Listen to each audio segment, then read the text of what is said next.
एक पति अपनी पत्नी को लेकर आया। इसलिए नहीं लाया कि उसे प्यार करता है, इसलिए लाया कि खुद तो अपनी लुगाई को कुछ कह नहीं पाता, मुझसे कहलवाना चाहता है। भाई मर्द के बच्चों तो खुद बोलो अपनी लुगाई को, वहां सबकी टैं बोल जाएगी। कई बार तो मुझे ऐसे लगता है जैसे इस देश के पतियों ने मुझे सुपारी दी हुई हो कि हम तो कुछ नहीं कहेंगे, तू कह दियो हमारी तरफ से। यह देखा जाए तो इस देश के पतियों का मैं अम्बेडकर हूं। ये बेचारा शोषित समाज जो आज तक ऊपर नहीं उठ सका, इसको मेरे जैसे ही संतों की आवश्यकता है। इस देश के पतियों को एक संत मिला है, इसके लिए उसका स्वागत कर सकते हैं बोलो। पत्नी नहीं देखे बस इस हिसाब से ताली बजाओ।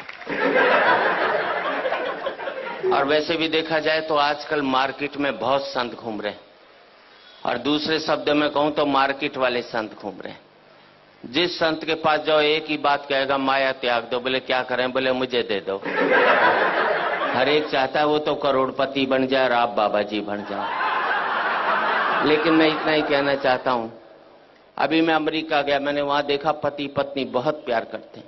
सड़क पर चलते चलते प्यार कर लेंगे, ट्रेन में बैठे बैठे प्यार कर लेंगे। हिंदुस्तान में तो पति सारा घर में प्यार नहीं करता, बाहर की तो बात छोड़ दीजिए। इतना प्यार करते हैं अमेरिका में पति पत्नी की, उनका प्यार का कोटा 2 साल में पूरा हो लेता है, फिर वो तलाक ले लेते हैं। हिंदुस्तानी पति पत्नी सुबह प्यार करेंगे, शाम को माथा फोड़ लेंगे, तो जिंदगी भर प्यार का कोटा पूरा ही नहीं हो पाता। इसलिए हमारे यहाँ कहते हैं 7 जन्मों तक साथ निभाएंगे, क्योंकि हम एक जन्म में प्यार का कोटा पूरा नहीं कर सकते। हंसने की बात नहीं, आपको अगले जन्म में दूसरी लुगाई चाहिए तो इस जन्म में इस वाली को खूब प्यार करो, अपना कोटा पूरा कर लो बस। भगवान अगले जन्म में दूसरी दे देगा, और नहीं कोटा पूरा करेगा तो 70 जन्म तक यही मिलने वाली है। हंसने की बात नहीं है, कल से जिस पत्नी को पति प्यार करने लग जाए तो समझ लेना साले के दिल में खोट है, वो चाहता ही नहीं कि अगले जन्म में ये। मैंने तो टेक्निकल बात बता दी। अच्छा, मैंने रिसर्च की कि इस देश में पति पत्नी से डरता क्यों? हमें जितनी भी ताकतें मिलती हैं सब औरतों से मिलती हैं। पैसा चाहिए लक्ष्मी जी के पास जाओ, बुद्धि चाहिए सरस्वती जी के पास जाओ, ताकत चाहिए दुर्गा जी के पास जाओ, आदमी के पास छोड़ा क्या? मेरे समझ में नहीं आया है। हमारे शंकर भगवान विष्णु भगवान बिल्कुल खाली बैठे, एक पावर नहीं दोनों के पास में, जिसे कहते हैं ना मिनिस्टर विदाउट पोर्टफोलियो। इसलिए एक जाकर बेचारा पहाड़ पर बैठ गया, और कपड़े भी कितने दिए पहनने को, देखो इसे, गले में सांप और डाल दिया। थोड़ी कसर बची थी तो जटा से गंगा और निकलवा दी ठंड के अंदर। पीने को मांगा तो विष पिला दिया। ऐसे में आदमी तांडव नहीं करेगा तो क्या बांसुरी बजाएगा? वैसे दूसरे को शेषनाग पर लिटा दिया, वो भी समुन्द्र में दूर दूर तक पीने का पानी भी नसीब नहीं हो सकता। अच्छा, दोनों बेचारे आपस में रोना भी नहीं रो सकते कि एक पहाड़ पर बैठा एक सागर में लेटा है, वरना दुखी पति आपस में बात करके मन हल्का कर लेते हैं।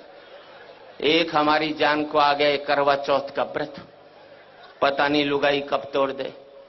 इधर व्रत टूटा उधर पति साफ, क्योंकि पति की जिंदगी के लिए रखा जाता है। इस देश में 100 व्रत ऐसे हैं कि पत्नी नहीं रखे तो पति की सेहत खराब हो सकती। एक व्रतशाला ऐसा नहीं बनाया जो पति नहीं रखे तो लुगाई के जुकाम भी हो जाए। तो हम तो बल्ला भी नहीं निकाल सकते। अभी करवा चौथ को घराड़ी बोली सोने का सेट दिला, मैंने कहा मैं तो नहीं दिलाता। बोले व्रत तोड़ू के? अंदर से रोटी ले आई, बोले ला रहा है कि अभी खाऊं? मैंने प्राण जाएंगे, ले आया। विदेशों में करवा चौथ के व्रत होते नहीं, इसलिए वहां तलाक हो जाते। अभी मैंने ब्याह की 25वीं वर्षगांठ मनाई, अमेरिका में होता तो 25वीं लुगाई की मना रहा होता, करवा चौथ नहीं होता ना वहां। हमारे यहाँ पति पत्नी तो रेल की पटरी की तरह मिलो मत, साथ जरूर चलना पड़ेगा। अलग इसलिए नहीं हो सकते कि बच्चे स्लीपर बनकर दोनों को जकड़े हुए हैं, ना इसको इधर जाने देते हैं ना उसको उधर जाने देते। अच्छा, इस देश में हर एक पत्नी पति को एक धमकी जरूर देती है। मैं तो बच्चों की वजह से टिकी हुई हूं, वरना कब की निकल जाती।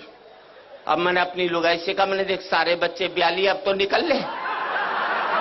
बोले ना, जरा पोते का ब्याह और देख लो, उसने कभी नहीं निकलना।